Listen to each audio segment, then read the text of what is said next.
Bonjour, avant-dernière séance. Donc deux mots de prospective. Le premier mot concerne la séance prochaine, donc la dernière séance. C'est vrai qu'en fait, on s'est vu, alors ceux qui me suivent depuis la leçon inaugurale le 9 décembre jusqu'à cette semaine et puis la semaine prochaine, n'auront pas eu la possibilité d'échanger en direct avec moi.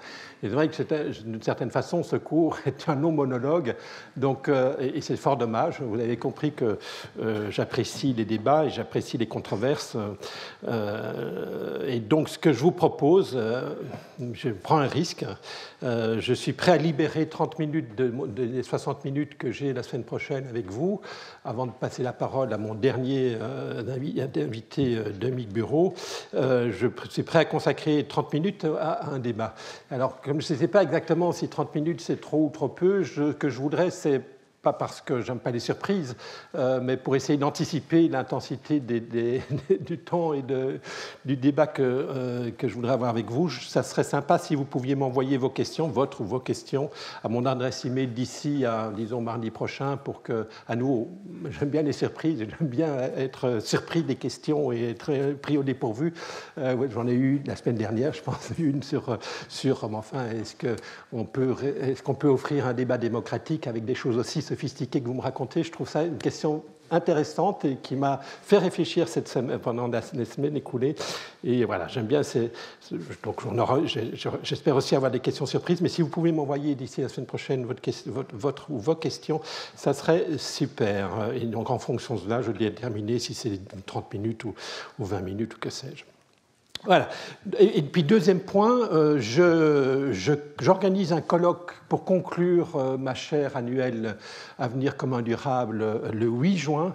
Et j'ai appris hier, pour construire mon programme, donc c'est une journée le 8 juin, une demi-journée scientifique, une demi-journée de discussion table ronde avec des experts et le public. La matinée sera sans doute le matin qui sera consacré à la partie scientifique. William Dordos a accepté mon invitation de venir à Paris le 8 juin pour présenter ses travaux sur la valeur carbone. C'est le cœur de tout ce que j'ai fait avec vous jusqu'à maintenant.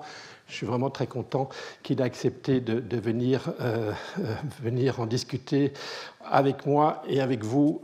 Donc le 8 juin, William Dordos, prix Nobel d'économie 2018, a consacré l'ensemble de sa carrière à réfléchir depuis les années 80 sur qu'est-ce qu'il faut faire pour agir face au changement climatique.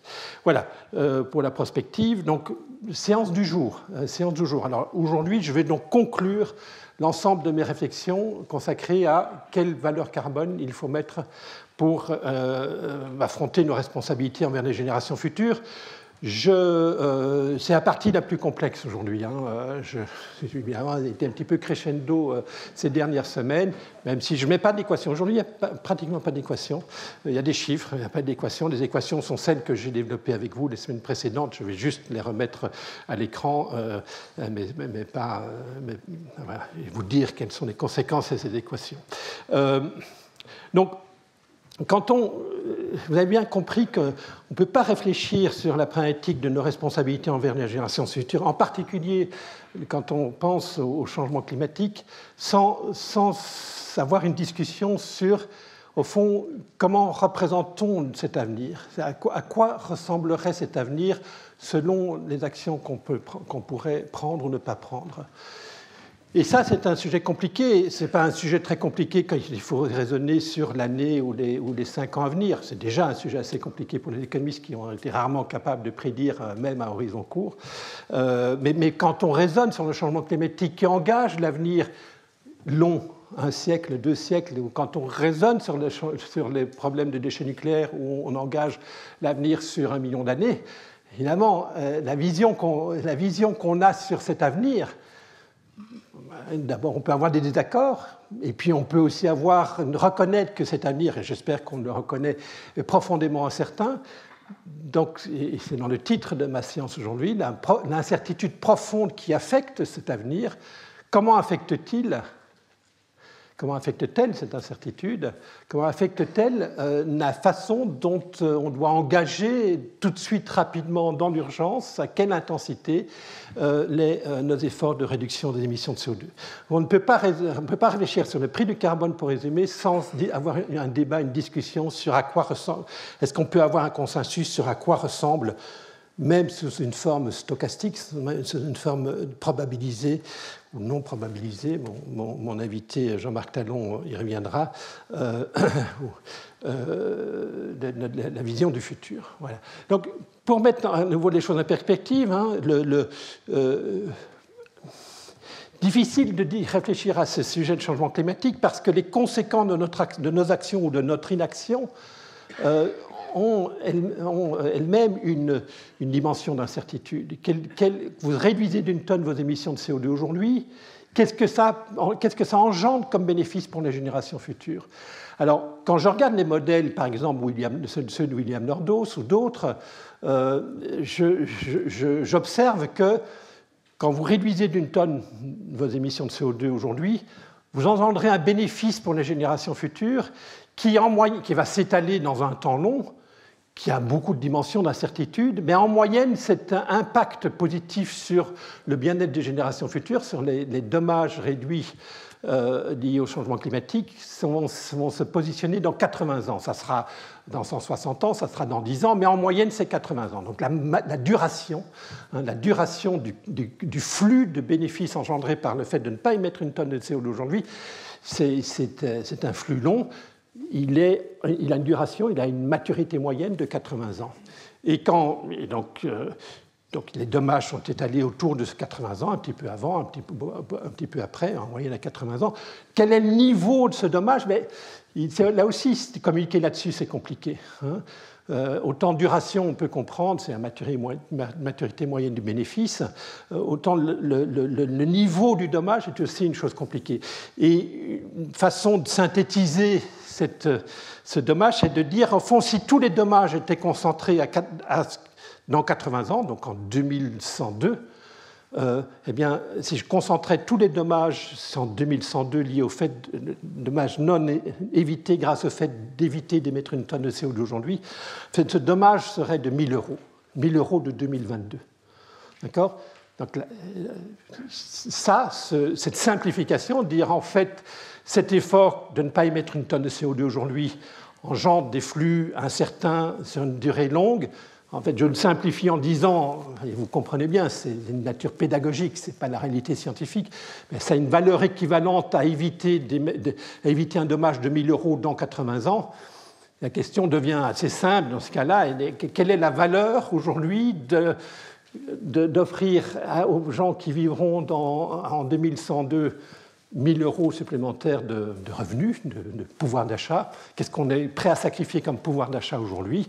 Ça dépend du taux d'actualisation que vous utilisez. Et j'ai mis là la valeur présente de 1 000 euros dans 80 ans en fonction du taux d'actualisation que l'on pourrait utiliser. Si vous utilisez un taux d'actualisation de 0%, ça sera 1 000 euros. La valeur de 1 000 euros dans 80 ans, quand vous actualisez à 0%, c'est 1 000 euros. Si vous utilisez un taux d'actualisation de 1%, ça sera 451 euros. Si vous utilisez 4%, ça sera 43 euros, etc., etc. Vous voyez l'importance du choix du taux d'actualisation. Le choix du taux d'actualisation concentre en fait l'essentiel de la problématique de quelles sont nos responsabilités envers les générations futures. Et si vous utilisez un taux d'actualisation élevé, vous pénalisez massivement l'avenir, vous êtes présentiste, vous êtes court-termiste, et vous n'allez pas faire beaucoup d'efforts. Et si vous utilisez 4%, vous n'êtes pas prêt à payer plus de 43 euros aujourd'hui pour éviter un dommage de 1 000 euros dans 80 ans. Par contre, si vous utilisez 1%, vous êtes prêt à payer jusqu'à 450 euros pour éviter un dommage de 1 000 euros dans 80 ans. Donc ça, c'est la valeur carbone en fonction du taux d'actualisation.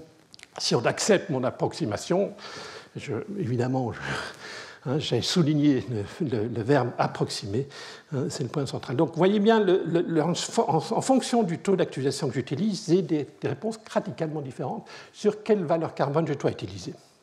Pour votre rappel, j'ai mis ce matin, enfin mon assistante a mis ce matin ces transparents ainsi que les transparents de mon invité Jean-Marc Talon sur mon site web ATSE. Vous l'avez peut-être déjà utilisé dans le passé, mais donc ce matin, vous avez ces slides, vous pouvez y accéder dès maintenant. Donc, théorie de l'actualisation. Pourquoi on actualise le futur? Je vous ai expliqué, parce que le futur, on sera plus heureux, on sera plus prospère, et donc investir pour l'avenir, c'est augmenter les inégalités intergénérationnelles. Pourquoi ça demander aux gens pauvres, nous, moi, de faire des sacrifices pour le bénéfice de gens qui seront bien plus riches que nous? C'est évidemment un problème. Il faut donc compenser cette augmentation des inégalités intergénérationnelles consécutives au fait de demander des investissements supplémentaires aux générations futures. Ce n'est socialement désirable que si le rendement sociétal de cet investissement est suffisamment élevé pour compenser cette augmentation des inégalités intergénérationnelles. Et donc ça fixe le taux de rendement interne minimum qui rend l'investissement socialement désirable, c'est le taux d'actualisation. D'accord, donc ça a conduit à la règle de Ramsey qui m'a conduit il y a 15 jours à recommander, dans un monde sans incertitude, d'utiliser un taux d'actualisation de 4%, pour actualiser le long terme, et donc à 4%, le prix du carbone est à 43 €. Et puis je vous ai dit, stop, Ramsey, ce n'est possible qu'en certitude. Si on était certain que la croissance économique serait de 2% par an, à 2% par an de croissance, il faut utiliser un taux d'actualisation en utilisant un ramené de 2 fois 2%, c'est-à-dire 4%. Mais ça, c'est évidemment vrai que quand il n'y a pas d'incertitude. Or, évidemment, imaginez nos responsabilités envers les générations futures en faisant l'hypothèse de la prospérité garantie de 2% par an, c'est un petit peu absurde, quoi. Parce que bien entendu que pour les horizons dont je vous parle depuis tout à l'heure, l'incertitude est tout à fait radicale et importante. Donc, ceci m'a mené la semaine dernière à développer un modèle qui s'appelle le modèle d'évaluation des actifs financiers, fondé sur la consommation, donc Consumption-Based Capital Asset Pricing Model. Et de ce modèle, j'ai déduit deux impacts d'une incertitude sur le taux d'actualisation. Le premier impact, c'est quand le futur est incertain, il faut se comporter de façon plus prudente. Et donc, exactement comme les ménages qui épargnent plus quand leur futur est plus incertain, il faut collectivement investir plus quand le futur collectif est plus incertain. Et ça se fait en baissant le taux d'actualisation. Donc ça, c'est un argument de prudence. D'accord ? Donc, l'argument de prudence dit introduire l'incertitude dans la règle de Ramsey nous dit qu'il faut baisser le taux d'actualisation. D'accord ? Pour faire en sorte que plus d'investissements passent la barre du test d'une valeur actualisée nette positive. Ça, c'est le premier bullet point. Ça réduit donc le taux d'actualisation. Donc, le risque réduit le taux d'actualisation. Et ça, les économistes d'environnement, ils adorent parce que ça veut dire une valeur carbone plus élevée. Rappelez-vous le tableau précédent. On baisse le taux d'actualisation, valeur carbone plus élevée. Et figurez-vous que pendant très longtemps, et encore pour beaucoup de mes collègues, la problématique du taux d'actualisation reste totalement limitée à la règle de Ramsey. Je dis, mais attendez, l'incertitude, c'est important. Alors, certains ont depuis quelques années accepté d'introduire l'incertitude dans leur modèle, mais alors ils ne tiennent compte que de cet aspect-là. Il y a de l'incertitude, donc ça fait baisser le taux d'actualisation, donc la valeur carbone est plus élevée, donc il faut en faire plus. Le problème, c'est qu'il y a un deuxième impact de l'incertitude sur les valorisations des actions présentes.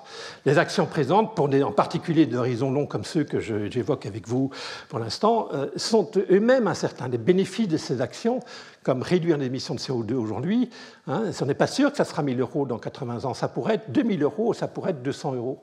Ça dépend de tas de facteurs, notamment la sensibilité climatique. J'en ai parlé, je pense, la semaine dernière ou il y a 15 jours. Il y a énormément d'incertitudes. Les climatologues disent on n'est pas complètement sûr. Et loin s'en faut de quelle est la sensibilité climatique quand on double la concentration de CO2. Est-ce que la température moyenne de la Terre va augmenter de 1 degré ou de 5 degrés ? Eh bien, ils ne savent pas. Aujourd'hui encore, on ne sait pas vraiment. D'accord ? Et donc, il faut intégrer cet élément dans l'incertitude, comme incertitude dans l'analyse. Et donc, les bénéfices de notre action de réduire nos émissions de CO2 sera très élevé si la sensibilité climatique est importante, mais plus faible si on réalise que finalement la sensibilité climatique est moins forte que celle qu'on avait anticipée. D'accord? Donc cette incertitude, il faut en prendre compte, il faut en rendre compte dans notre analyse, et évidemment, il faut valoriser plus les actions qui ont un bénéfice assurantiel pour la société, ceux dont les bénéfices sont particulièrement importants quand l'économie va très mal, quand la consommation des ménages a fortement baissé en un siècle. Par contre, faire une action qui rapporte surtout quand l'économie tout va bien, ce n'est pas super pour les générations futures. On préférerait avoir, comme un contrat d'assurance, à engendrer des actions qui engendrent des indemnités, des bénéfices qui sont importants quand on a une catastrophe. Et donc ça, on le fait en rajoutant dans le taux d'actualisation, un ajustement pour le risque, et cet ajustement pour le risque est spécifique à chaque projet. Il dépend du profil de risque de chaque projet, qui est synthétisé dans un paramètre qu'on appelle le bêta. Le bêta, c'est l'élasticité revenu, l'élasticité au PIB, si vous voulez, l'élasticité au PIB du bénéfice net de votre investissement. Et quand cette élasticité est importante, quand ce bêta est important, eh bien, votre action en question, elle apporte surtout des bénéfices quand le PIB est élevé, alors que quand l'élasticité revenu est négative, elle apporte un bénéfice surtout quand l'économie va mal. Et donc, on va intégrer cet élément assurantiel ou non assurantiel de votre action en rajoutant un ajustement positif au taux d'actualisation pour les bêta positifs et réduire le taux d'actualisation en dessous du taux sans risque lorsque le bêta est négatif. Or, ce que je vous ai expliqué, je pense la semaine dernière, à moins que ce soit la semaine précédente, je ne me souviens plus, je vous ai expliqué que les modèles que William Nordhaus, par exemple, utilise tente à faire apparaître des situations où, en fait, les efforts de transition énergétique rapide ont des bénéfices, surtout dans les bons états de la nature. Les dommages climatiques seront plus importants quand l'économie va bien que quand l'économie va mal. Alors, ça peut paraître contre-intuitif, mais si vous vous rappelez que en fait, quand l'économie va bien, on émettra plus de CO2 dans le business as usual, dans le laisser-faire, et donc ça va engendrer une augmentation de la concentration de CO2, la nécessité à la fois de faire plus d'efforts, donc d'augmenter les coûts d'abattement, en même temps que d'engendrer des dommages climatiques supplémentaires. Et donc le bénéfice d'une action de réduction d'émissions de CO2 aujourd'hui sera plus important dans cet état du monde où la consommation est élevée. D'accord ? Donc ça paraît contre-intuitif, mais c'est ce que dit mon modèle en tout cas, qui est fondé sur les travaux de William Nordhaus. Et donc en fait, il n'y a pas de valeur assurantielle pour les générations futures à faire plus d'efforts aujourd'hui. Et donc, il faut augmenter, donc l'effet de l'incertitude tend à augmenter le taux d'actualisation. Il faut pénaliser l'investissement dans la transition énergétique parce qu'investir cet argent dans des projets sans risque, comme baisser la dette publique, a plus d'avantages en termes de partage de risque intergénérationnel. Et donc, il faut utiliser un taux d'actualisation plus élevé que le taux sans risque, de 4% de Ramsey. Et donc là, ça va dans le sens inverse de l'hypothèse de prudence que je vous ai expliquée il y a 2 minutes. Et donc, vous voyez, le risque a 2 effets contradictoires. Un effet prudentiel de prudence, il faut baisser le taux d'actualisation. Un effet pris en compte de l'aversion au risque du fait qu'investir dans la transition énergétique engendre des bénéfices qui sont risqués, incite à augmenter le taux d'actualisation. Et donc, on ne sait pas trop, en fait, je suis désolé, à ce stade-ci, on ne sait pas trop quel est l'impact net de la prise en compte de l'incertitude par rapport aux 4% de Ramsey. D'accord ? Sauf que ce que je vous ai expliqué, c'est que dans mon modèle, j'obtiens un bêta qui est compris entre 0 et 1, donc relativement faible, une élasticité positive du bénéfice net des efforts de transition, mais pas très élevé. Donc cet effet négatif, positif sur le taux d'actualisation, négatif sur la valeur carbone du caractère risqué des bénéfices des efforts de transition sont relativement plus faibles que ceux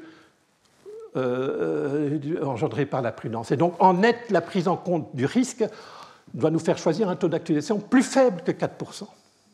La règle de Ramsey. En net, l'incertitude, ces 2 effets de ce qu'on ne pense pas. Le premier effet domine. Donc, il faut plus petit que 4%. De combien plus petit ? C'est ce que je voudrais regarder avec vous aujourd'hui. D'accord ? Donc 4%, c'était 43 € dans le tableau précédent. Donc de combien plus élevé doit être la valeur carbone ? Est-ce que je dois par exemple descendre jusqu'à 1%, qui est le taux sans risque, qui est un taux qui est utilisé par exemple par Nicolas Stern, qui engendrerait un prix du carbone autour de 450 €. Donc voilà, c'est la question. Vous voyez que la question est d'importance parce qu'elle engendre des différences très importantes dans le choix du prix de la valeur carbone. OK, donc voilà.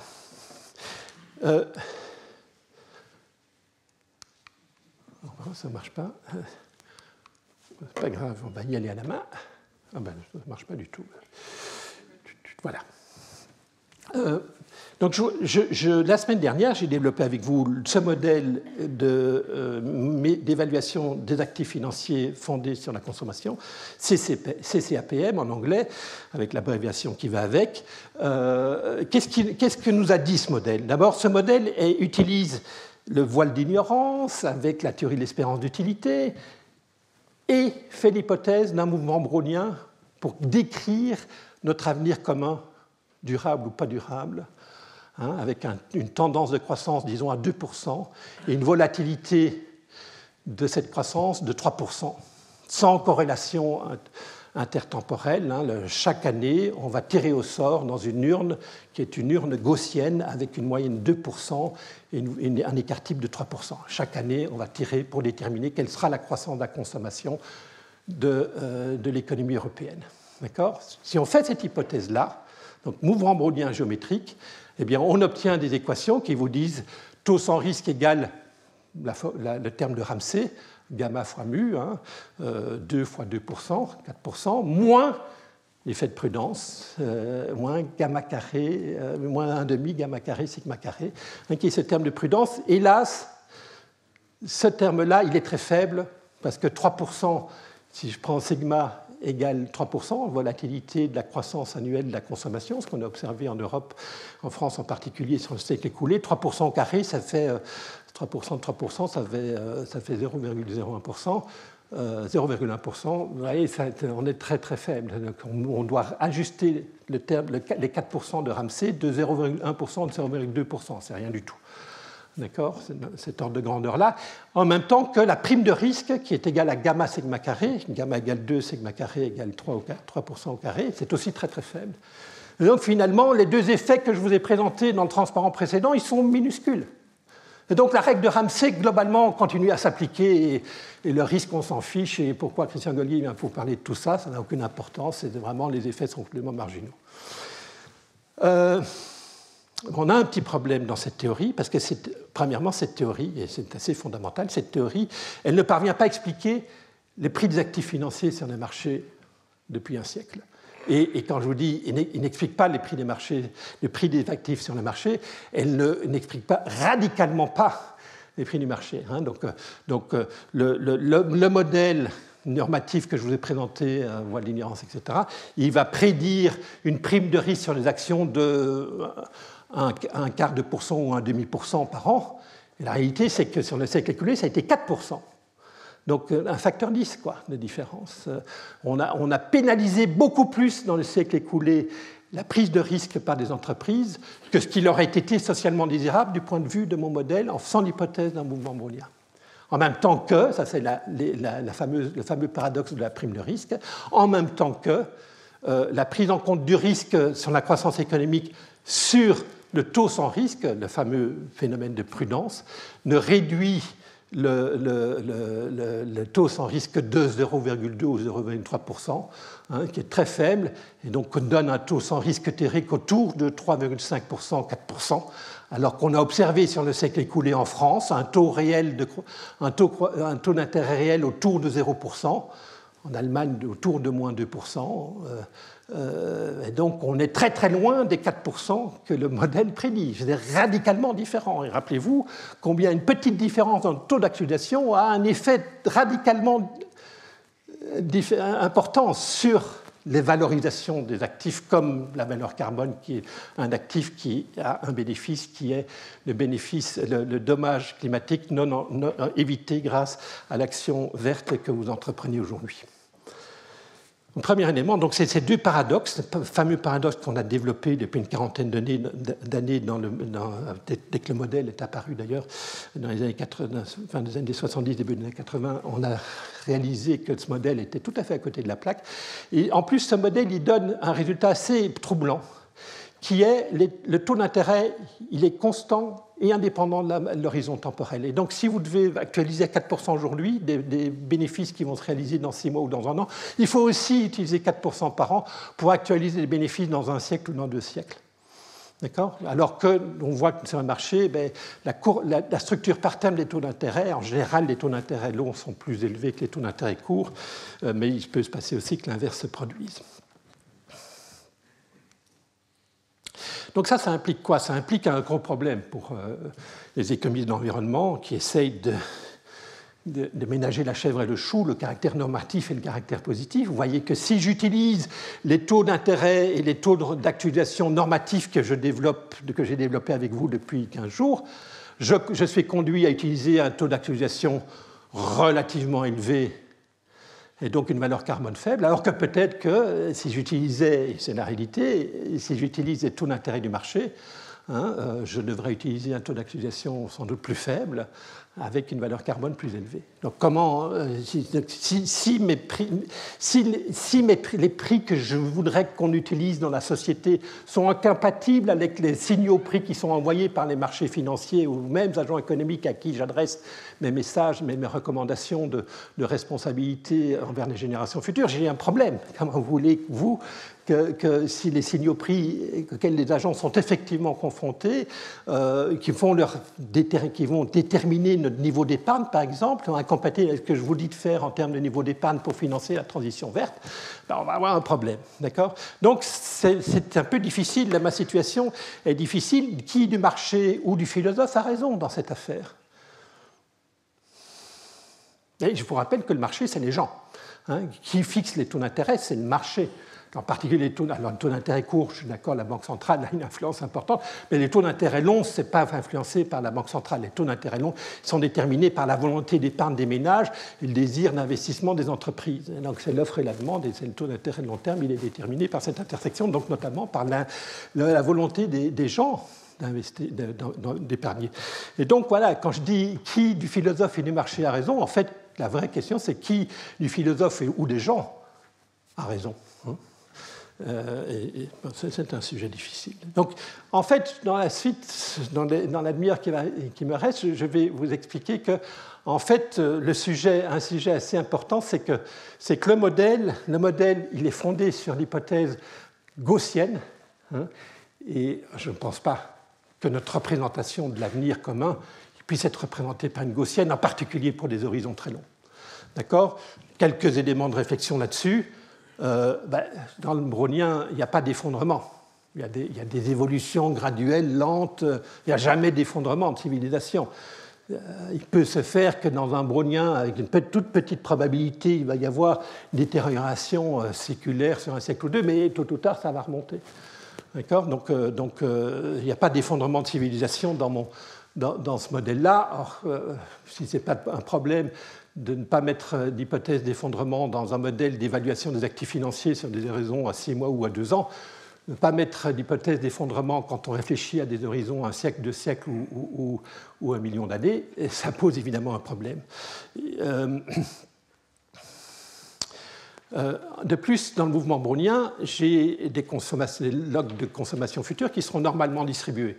Vous savez qu'un des points extrêmement importants de la distribution normale, c'est la finesse des queues de distribution. La distribution normale, c'est très peu probable, il y a très peu d'événements. La fréquence d'événements qui s'écartent de la moyenne plus ou moins 2 fois l'écart type est extrêmement faible par rapport à d'autres distributions, comme la Student, qui a des queues de distribution beaucoup plus épaisses. Et donc, est-ce qu'on ne minimise pas les risques en prenant une hypothèse gaussienne ? Et puis, regardez ce qui s'est passé dans le passé récent. Le Covid-19 fait s'effondrer la consommation.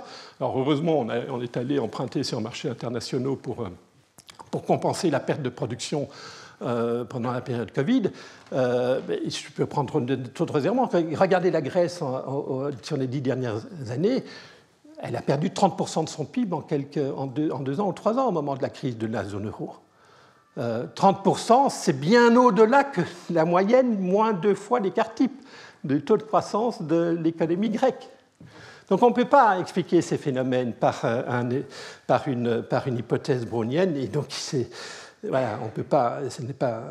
Je pense qu'on est tous convaincus que le mouvement brownien sous-estime, je pense, l'intensité du risque auquel nous sommes confrontés. Pardon, je suis dans la mauvaise direction.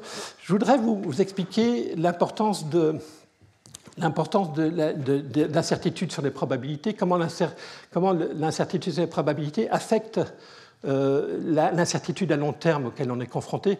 Et Jean-Marc Talon, tout à l'heure, reviendra très largement sur les problèmes d'incertitude sur ces probabilités.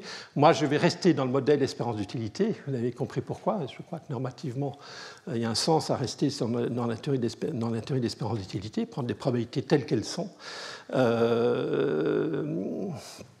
Mais vous aurez un aperçu de ce qui se passe quand on fait quelque chose de différent. Mais ici, je prends un modèle très simple. Imaginez que le taux de croissance annuel de la consommation soit IID. Il n'y a pas de corrélation sérienne. Chaque année, comme tout à l'heure, au 1er janvier, je tire d'une urne de quel sera le taux de croissance de l'économie dans les 12 prochains mois. Et supposez, pour simplifier l'extrême, que c'est soit de 0%, soit de 4%. Dans mon urne, j'ai 2 tickets, un indiqué 0%, un indiqué 4%. Je vais tirer un des 2 tickets au hasard.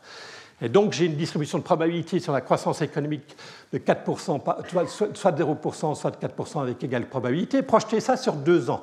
Donc, à nouveau, si je me projette sur 2 ans, assez simplement, la croissance sur 2 ans sera de 0% avec probabilité 1 quart, 4% avec probabilité 1 demi, et 8% avec probabilité 1 quart. Donc ça, c'est des choses simples. Donc effectivement, l'incertitude s'accroît avec l'horizon temporel, et ça se traduit par le fait que le facteur d'actualisation, il va s'apetissir aussi pour intégrer le fait qu'il y a plus d'incertitude à plus long terme. Et ça se fait avec un taux d'actualisation qui est constant. Maintenant, je voudrais introduire de l'incertitude sur la probabilité. Finalement, vous n'êtes pas sûr qu'il n'y a que 2 tickets dans l'urne. En fait, il y en a 10. Et vous ne savez pas la proportion de tickets à 0% et la proportion de tickets à 4%. Imaginez qu'il y a 2 scénarios possibles. Il y a un scénario où dans l'urne, il y a 9 tickets à 4% et un ticket à 0%. Et dans l'autre scénario, c'est l'inverse. Il y a 9 tickets à 0% et un ticket à 4%. Et vous ne savez pas à quelle urne vous êtes confronté. Jean-Marc reviendra tout à l'heure sur un jeu de même nature où on a une incertitude, une ambiguïté sur les probabilités. Donc voilà, donc ça je le représente sur une période, mais soit la probabilité est égale à 0,1 d'avoir 0%, soit la probabilité est de 0,9 d'avoir 0%, et ces 2 scénarios-là sont chacun la même probabilité. Il y a autant de chances d'avoir l'urne optimiste que l'urne pessimiste. D'accord ? Et donc, en réalité, être confronté, peut-être que vous êtes d'accord, ou peut-être que vous n'êtes pas d'accord avec moi, Jean-Marc reviendra là-dessus, mais je pense que concrètement, être confronté à cette situation sans incertitude sur la probabilité en statique, ou être confronté à cette incertitude-là, techniquement, c'est la même chose. Dans les 2 cas, vous avez une probabilité 1,5 d'avoir 0%. Et une probabilité 1,5 d'avoir 4%. Mais maintenant, projetez ça sur 2 périodes. Projeter l'incertitude sur 2 périodes. Donc, vous ne savez pas quelle est l'urne. On garde toujours la même urne, d'accord ? Sur les 2 périodes, c'est la même urne auquel vous êtes confronté, mais vous ne savez pas à quelle urne vous êtes confronté. D'accord ? Donc, 2 scénarios possibles. Avec probabilité 1,5, votre urne contient 9 bons papiers qui donnent 4% et un papier qui vous donne 0%. Et donc, vous avez une distribution de probabilité sur les 2 périodes qui est décrite comme là en haut. Sinon, vous êtes confronté à la mauvaise urne. Non, excusez-moi, ici, c'est ça, la mauvaise urne, celle dans laquelle il n'y a qu'une seule des petits tickets qui vous donne 4%. Et projeté sur 2 périodes, vous avez ces distributions 0, 4, 8% avec des probabilités qui sont décrites comme là. Maintenant, quand vous synthétisez les probabilités en composant les probabilités comme il se doit selon la théorie des probabilités, vous allez voir que sur 2 périodes, ça ne marche pas non plus, peut-être qu'en fait c'est coupé. Bon, écoutez, ce n'est pas très important. Donc quand vous regardez quelle est la probabilité d'avoir 0%, mais 0%, ça se passe produire tout en haut de l'arbre, avec probabilité 1,5 de tirer la mauvaise urne, de tirer la bonne urne, auquel cas vous avez une probabilité de 0% de 0,1 fois 0,1, c'est-à-dire 1%, soit vous allez avoir 0% parce que vous avez la mauvaise urne, probabilité 1,5, auquel cas vous avez une probabilité d'avoir 0% avec 0,9, avec une probabilité 0,9 fois 0,9. Donc la probabilité d'avoir 0, c'est la moyenne entre 1% et 81%, 9 au carré, enfin 0,9 au carré. La moyenne de ça, c'est 0,41. D'accord ? Donc, la probabilité d'avoir 0% dans ce scénario-là, dans cet ensemble avec l'incertitude sur la probabilité, c'est 0,41%. Et vous faites les calculs pour les autres probabilités, vous obtenez ça. Et quand vous comparez, et à nouveau, donc là je suis obligé de quand vous comparez sur 2 périodes, ce qui se passe ici sans incertitude paramétrique, où la probabilité des événements extrêmes, 0 et 8%, est de 25%, ici, vous faites monter les probabilités d'événements extrêmes à 41% chacun. Donc, vous voyez que l'incertitude paramétrique n'a pas d'effet sur le risque court terme, mais magnifie le risque de long terme.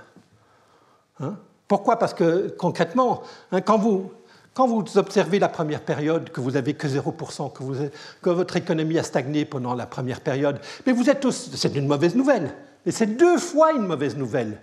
C'est une mauvaise nouvelle parce que c'est stagnation cette année, mais c'est aussi une mauvaise nouvelle parce que vous êtes obligé de réviser votre probabilité d'être confronté à une mauvaise urne, qui, étant donné que vous avez observé la stagnation cette année, augmente la probabilité que cette urne soit mauvaise et que pour le reste de l'humanité, le reste de l'histoire de l'humanité, vous soyez confronté à cette terrible urne. D'accord ? Donc c'est doublement mauvaise nouvelle. Donc vous voyez pourquoi, ça explique pourquoi l'incertitude paramétrique magnifie les risques de long terme. D'accord ? Et donc ça justifie, hypothèse de prudence, qu'on baisse le taux d'intérêt sans risque. De combien ? C'est ça la question. Je vais passer cet élément. Je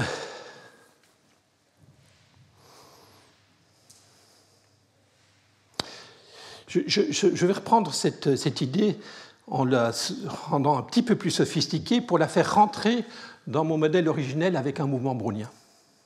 Je vais en fait faire l'hypothèse maintenant que mon mouvement brownien, je suis confronté à un mouvement brownien. Je suis confronté à une urne qui est brownienne.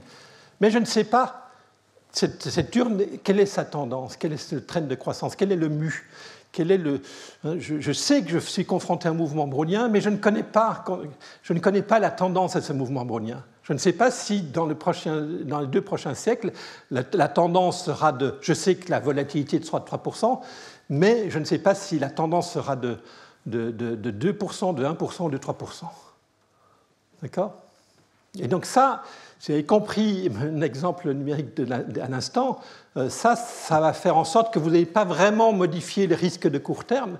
L'effet volatilité de court terme domine largement l'incertitude sur la tendance, alors que sur le long terme, cette incertitude sur la tendance va être absolument prédominante.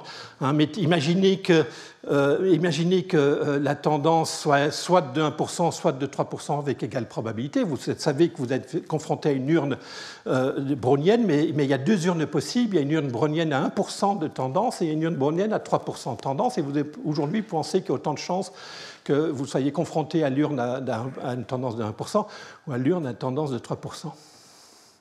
Alors évidemment que si vous regardez l'espérance de consommation dans 200 ans, si vous avez la mauvaise urne, celle avec un taux de croissance espéré de 1%, la consommation ne sera que de 7 fois supérieure dans 200 ans qu'elle ne l'est aujourd'hui. Alors que si vous faites l'hypothèse que vous êtes confronté à une urne à tendance à 3% par an, dans 200 ans, la consommation espérée sera de 369 fois la consommation d'aujourd'hui. Vous voyez que l'effet d'accumulation des croissances, ce n'est pas linéaire, ce n'est pas additif, il y a un aspect d'intérêt cumulé, de rendement cumulé.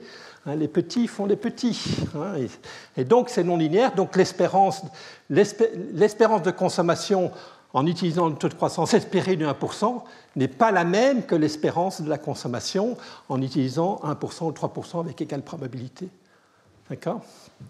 Donc, cette incertitude, vous voyez, ce que je veux dire, c'est que cette incertitude sur le taux de croissance, sur le taux de croissance espéré, a un impact radicalement clé sur notre vision du long terme. Et donc, si on reconnaît cette incertitude sur la tendance, impliquant que ça augmente massivement le risque de long terme, ça doit bien sûr avoir pour impact, et je me réjouis en tant que théoricien de la décision en incertitude comme Jean-Marc, que le risque plus important va faire évidemment que les valorisations des actifs vont beaucoup plus intégrer la problématique de risque qu'ils ne le faisaient dans le modèle que je vous ai présenté jusqu'à maintenant. D'accord ? Et ça me donne des tableaux comme ceci. Je ne vais pas rentrer dans les détails. Voilà. Mon modèle, en utilisant le voile d'ignorance, une inversion des inégalités de 2, pas de racisme contre les jeunes ou les vieux, et une hypothèse comme celle que je viens de vous faire, avec brownien conditionnel au taux de croissance espéré mu, mais mu pouvant prendre la valeur de 1% ou 3% avec égale probabilité, voilà les taux d'actualisation que vous devez utiliser, les taux d'actualisation que vous devez utiliser en fonction de la maturité de votre bénéfice, du bénéfice de votre action, de 0 à 150 ans, et en fonction du bêta, cette élasticité au PIB, du bénéfice net de votre projet. Laissez-moi 2 minutes pour me concentrer sur bêta égale 0. Bêta égale 0, c'est le taux d'actualisation que vous devez utiliser pour les projets sans risque. Il doit être autour de 4% à court terme. 4%, c'est Ramsey. C'est Ramsey moins 1,5 fois gamma carré sigma carré. Et ce deuxième terme, il est pratiquement égal à 0 dans mon modèle, en tout cas pour le court terme. Donc à court terme, les projets sans risque, je dois les actualiser à 4%. Par contre, ces mêmes projets sans risque, mais si le bénéfice est dans 150 ans, je dois plutôt utiliser un taux d'actualisation de 0%. D'accord ? Et donc, si je me concentre alternativement sur un projet dont le bêta est égal à 1, dont le bénéfice net augmente de 1% quand la consommation augmente de 1% et baisse de 1% quand la consommation agrégée baisse de 1%, donc un bêta égale 1, le profil de risque de mon projet, il a le même profil de risque que la consommation agrégée. Dans ce cas-là, vous devez utiliser bêta égale 1, vous devez utiliser la structure par terme du taux d'actualisation correspondant à la droite horizontale à 4%. Et donc la différence en fait entre cette courbe-là à bêta égale 0 et bêta égale 1 vous donne la prime de risque. Donc je vous ai dit tout à l'heure, supposons que ça soit mon modèle, supposons que ça soit notre représentation collective de notre avenir collectif incertain. C'est un brownien dont je ne connais pas la tendance, et la tendance est égale à 1% ou 3%. Rappelez-vous, je vous ai rappelé que la maturité moyenne des bénéfices climatiques, c'est 80 ans. Et je vous ai dit aussi, ça c'est les travaux que je vous ai présentés lors des 2 dernières semaines, je vous ai dit l'élasticité PIB des dommages à l'environnement liés au fait d'émettre une tonne de CO2 en plus aujourd'hui, ce bêta est compris quelque part entre 0 et 1. Et je suis désolé, je ne peux pas vous en dire plus que ça aujourd'hui. Moi, je pense que c'est plutôt proche de 1. Mais j'ai au moins 2 papiers, un d'origine hollandaise et l'autre d'origine américaine, New York, Columbia, qui me disent non, c'est plutôt bêta négatif. Donc, mais parce que je vous ai expliqué pourquoi ils se trompaient, mais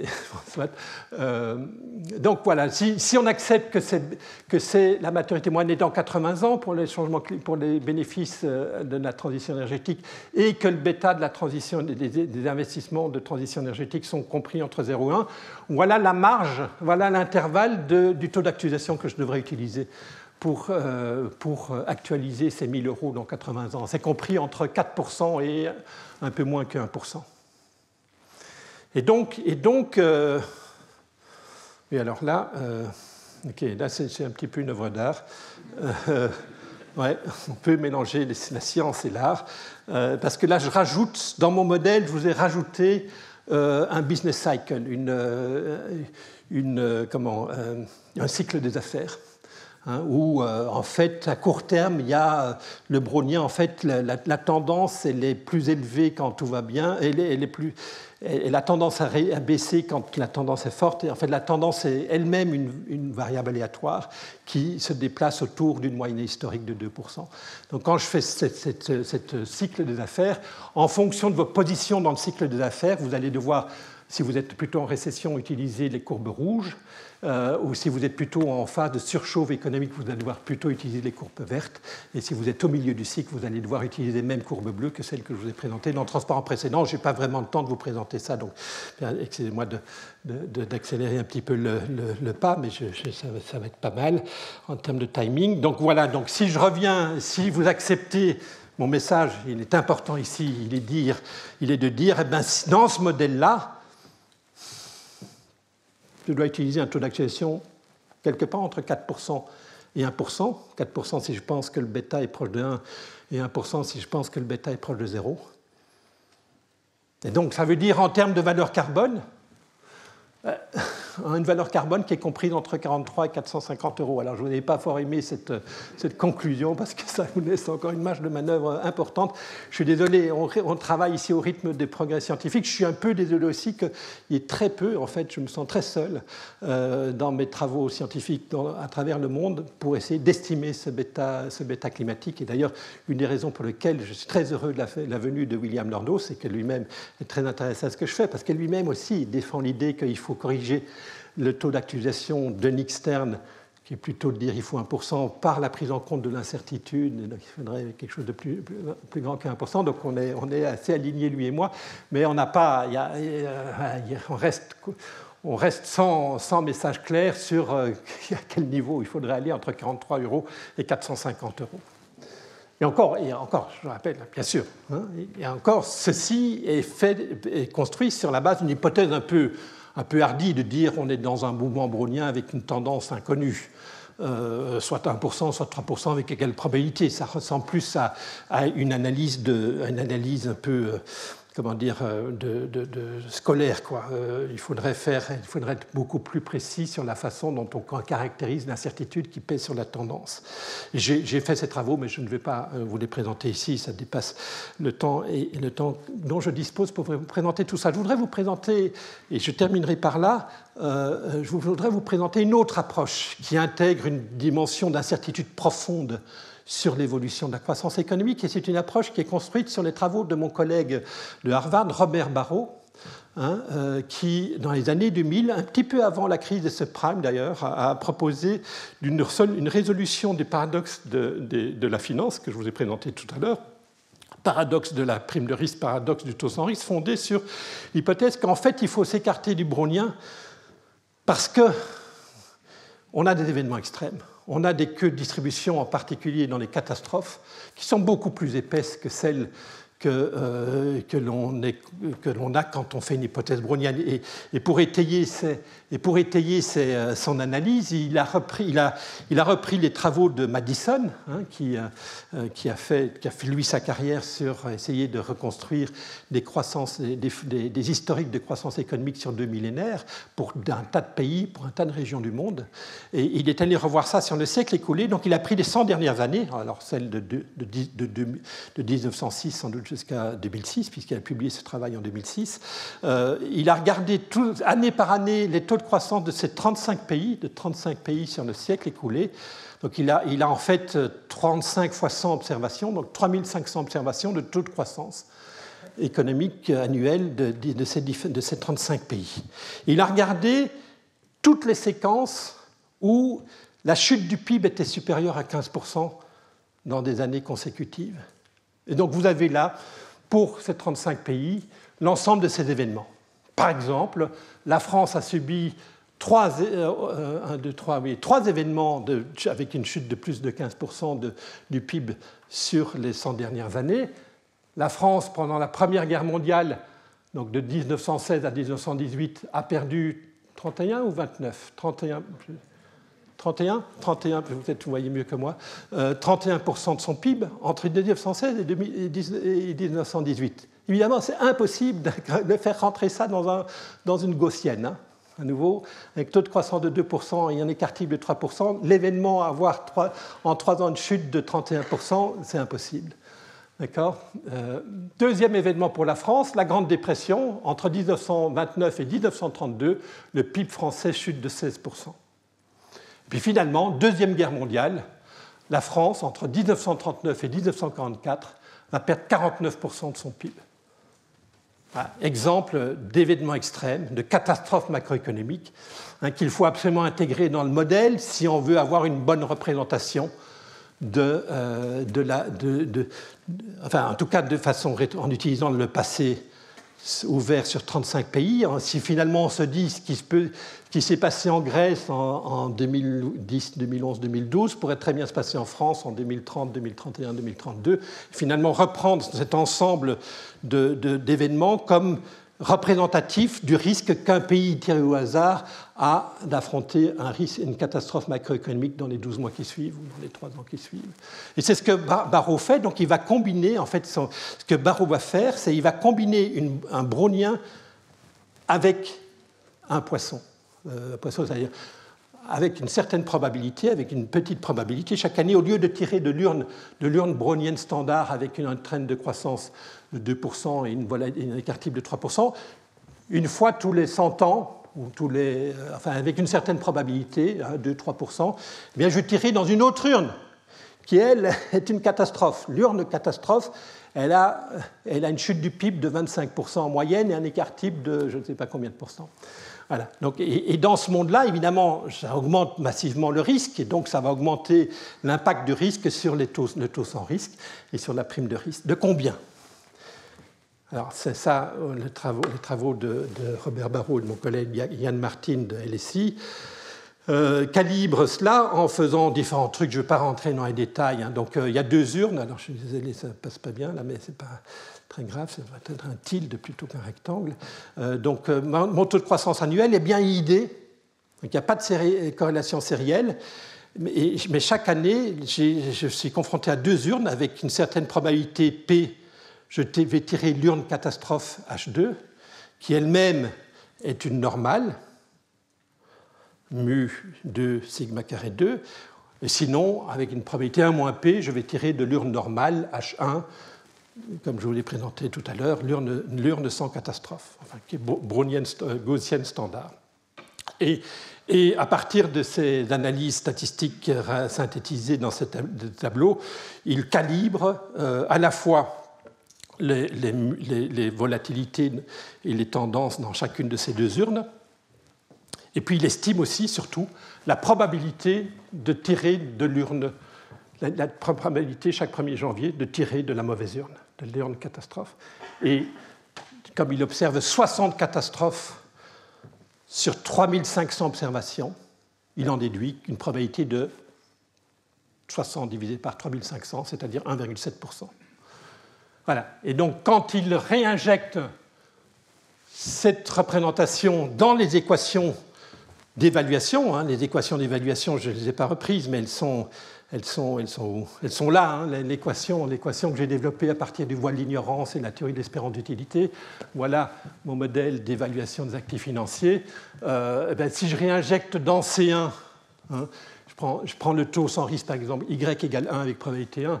Hein, donc si C1 a une distribution, CT par exemple, par contre, a une distribution de probabilité correspondant à celle que Barrault a développée, eh bien, on obtient un taux sans risque. En résolvant le calcul de ces espérances, ce n'est pas compliqué. Hein, les maths sont assez... Enfin, il faut calculer des espérances, quoi, hein, sur des distributions un peu compliquées, puisque je mélange du brownien avec du poisson. Mais ça me donne...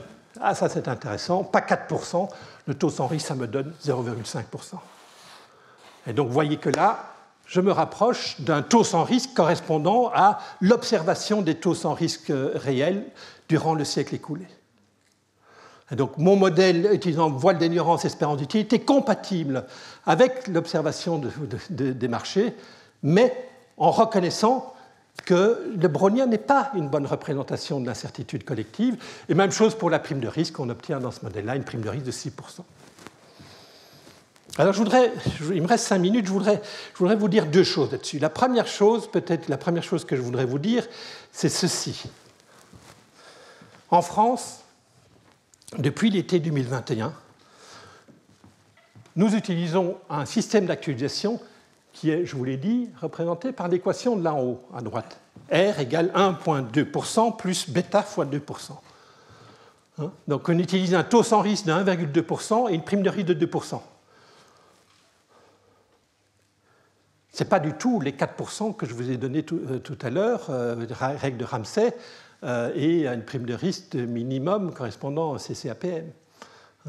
Pourquoi ils proposent qu'en France, toutes les politiques publiques soient évaluées avec ce système d'actualisation-là, qui dépend, je vous le rappelle, d'une nécessité d'estimer pour chaque projet le bêta de ce projet.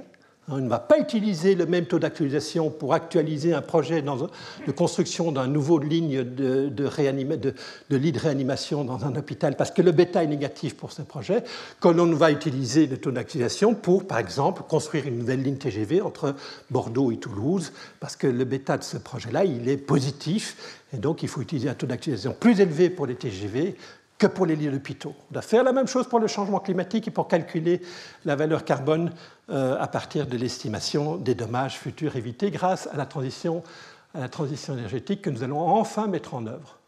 Donc d'abord, 2-3 points. D'abord, ces 1,2% plus bêta fois 2% ne sont pas encore l'objet d'un rapport. Je pense que le rapport va sortir en 2022, mais je ne connais pas les détails. C'est issu d'une note qui a été validée par la commission en charge de la rédaction de ce rapport, donc on est encore en phase préliminaire. C'est une note qui a été écrite par mes collègues Joël Maurice, Jincheng Ni et Jean-Paul Ourliac. C'est limité à la période 2021-2070, donc on ne dit pas encore quel devrait être le taux d'actualisation utilisé pour des horizons plus éloignés. Et vous avez vu que les modèles m'incitent à utiliser des taux d'actualisation différents en fonction de la maturité des investissements, des bénéfices engendrés par les investissements. Donc aujourd'hui, on ne sait pas. Le jury délibère encore. La commission n'a pas encore remis son rapport sur cette partie-là de l'analyse. Mais juste en 2 mots, donc en fait, pourquoi je vous parle de ça ici? Parce que ces chiffres-là sont issus de la même utilisation de l'idée de Barrow, mais en utilisant des paramètres un peu différents. Donc ici, pour obtenir ça, moi j'ai toujours milité pour gamma égale 2, le degré d'aversion des inégalités de 2, ils sont obligés de monter à 2,5. Bon, je trouve ça beaucoup. Bon, je vous le signale. Ils sont aussi obligés de pénaliser les jeunes. Ils utilisent un taux de préférence pure pour le présent de 0,5. Donc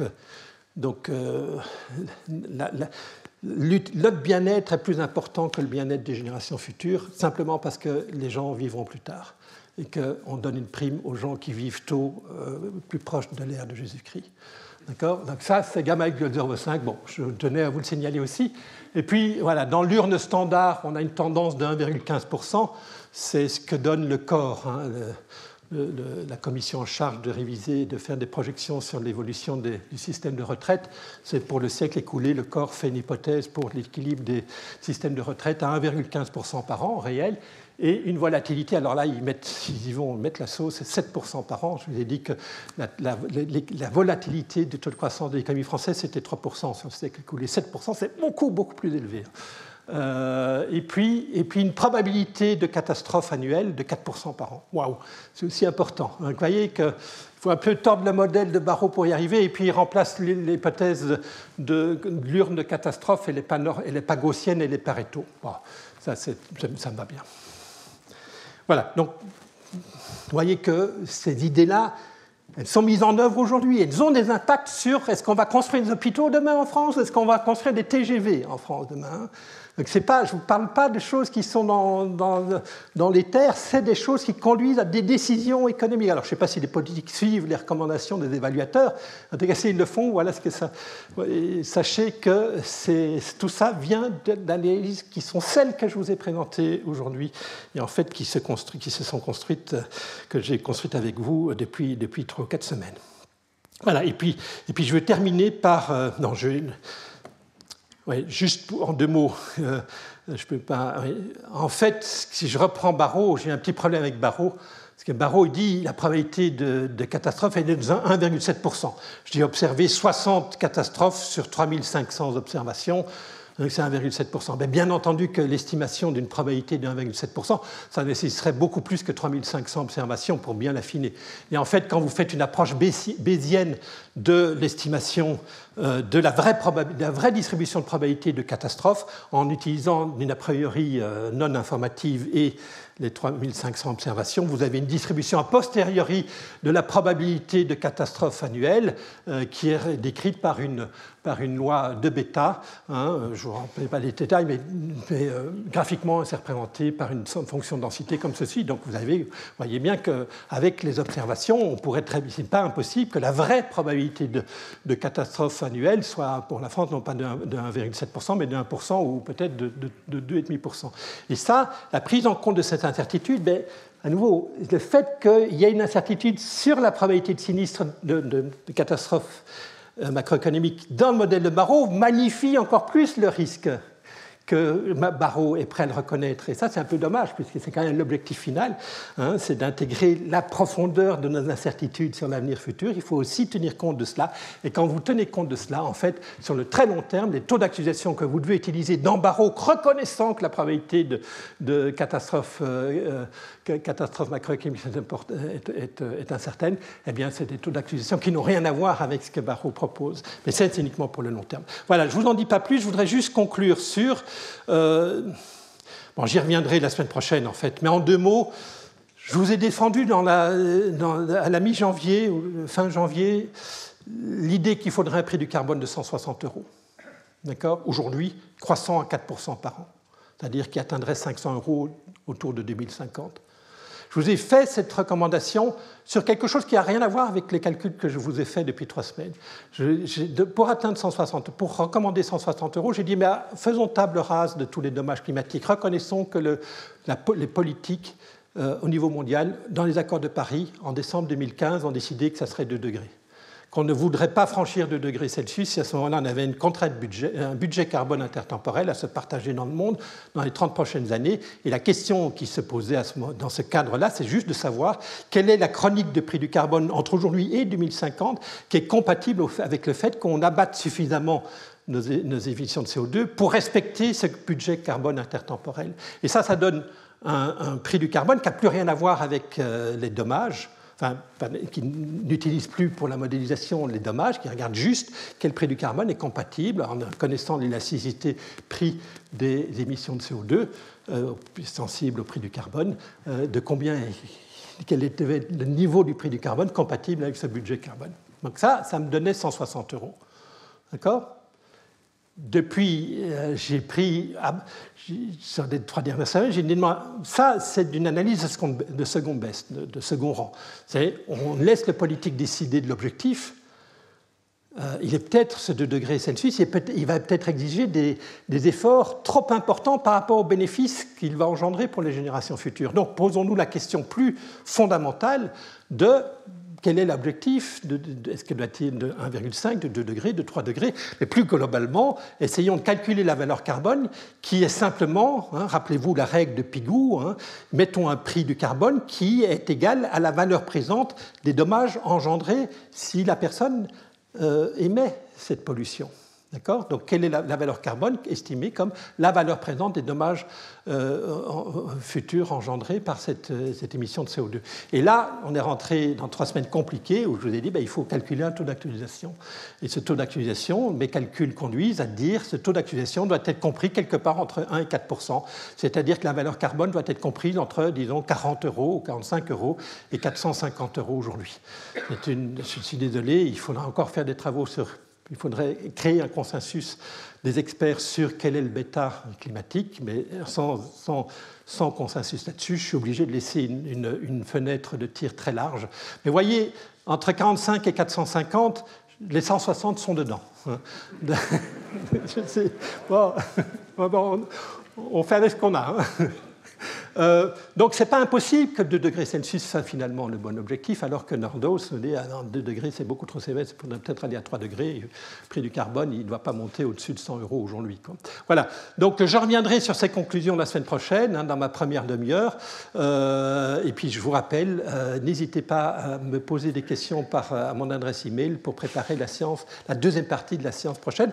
Donc, je vais interrompre la séance pendant 2 minutes, le temps de transmettre mon micro à Jean-Marc Talon, qui va occuper la deuxième heure pour vous expliquer que finalement, le modèle d'espérance d'utilité, il n'est peut-être pas le bon modèle quand on raisonne sur des problématiques où la probabilité d'événement est incertaine, est ambiguë. Voilà, 2 minutes. Merci.